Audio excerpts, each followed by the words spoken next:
The New Covenant Promise, February 23. This is the covenant that I will make with them after those days, saith the Lord. I will put my laws into their hearts, and in their minds will I write them, and their sins and iniquities will I remember no more. It is the Creator of men, the giver of the law, who declares that it is not his purpose to set aside its precepts. Everything in nature, from the mote in the sunbeam to the worlds on high, is under law. And upon obedience to these laws the order and harmony of the natural world depend. So there are great principles of righteousness to control the life of all intelligent beings, and upon conformity to these principles the well-being of the universe depends.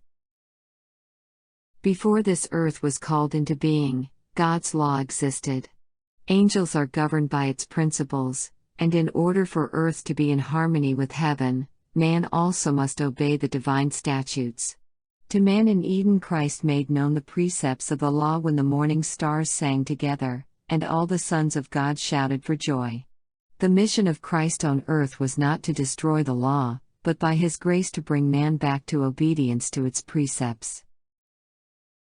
The beloved disciple, who listened to the words of Jesus on the Mount, writing long afterward under the inspiration of the Holy Spirit, speaks of the law as of perpetual obligation. He says that sin is the transgression of the law and that whosoever committeth sin transgresseth also the law.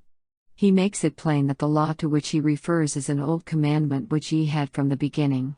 He is speaking of the law that existed at the creation and was reiterated upon Mount Sinai.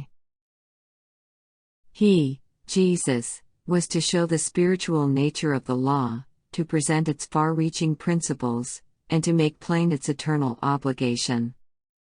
The divine beauty of the character of Christ, of whom the noblest and most gentle among men are but a faint reflection, of whom Solomon by the spirit of inspiration wrote, he is the chiefest among 10,000.